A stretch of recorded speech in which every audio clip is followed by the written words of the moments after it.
Your Grand Island, Hastings, and Kearney local forecast.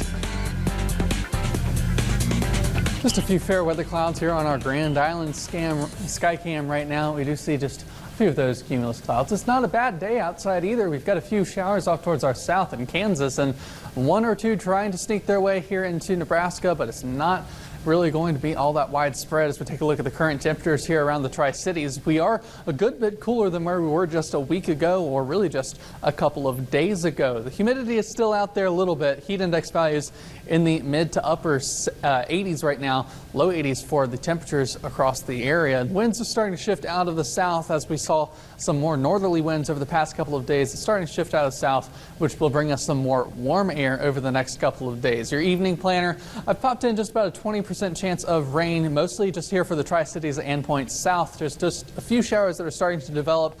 We've been seeing some of the models start to jump on board of a few showers, but it's not going to be widespread. Definitely not like we saw the other day when some places actually saw over 3 inches of rain. And this is going to be really the last bit of rain and moisture we see for the next several days. As we head through the weekend, we'll be seeing those temperatures warming up to around 90 degrees. Then we'll start to clear out all of the clouds from the atmosphere. We've got high pressure that's going to be stuck over the western half of the United States, which will begin to warm us up as we head through next week as well. We stay very clear through the week with just a few clouds around the area, but it's not going to be widespread rain like we've seen over the past couple of days. Looking now on our satellite radar right now, just to the south of the Tri-Cities, we've had a couple of showers popping up over the past couple of hours, but it's really been very light disturbances. It's not really widespread rain, just this one right here in Franklin County. Very light rain. We did have one bolt of lightning come from it, but it has mostly dissipated as we look through the Tri-Cities area. You see all those white specks. Those are those cumulus clouds that we were seeing on the sky cam just a moment ago. So just a few fair weather clouds. Some of that,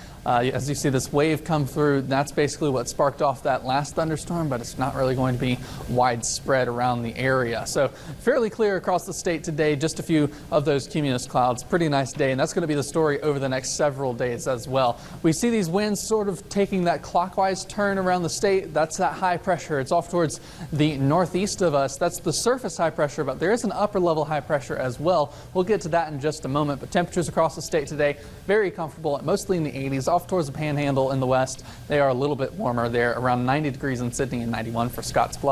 I mentioned the humidity a little bit ago. Dew points are still around that 70-degree mark, which is pretty muggy, but nowhere close to where we were seeing those 80s last week. So fortunately, heat index values only in the 80s for the most part of the state.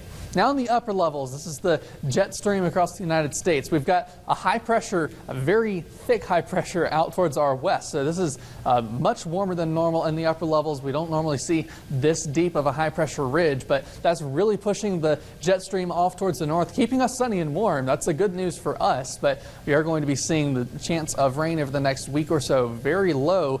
And with that high pressure comes high temperatures. Phoenix at 111, over 115 down towards the border between Arizona and California. So a lot of hot temperatures are expected across the western half of the state over the next couple of days.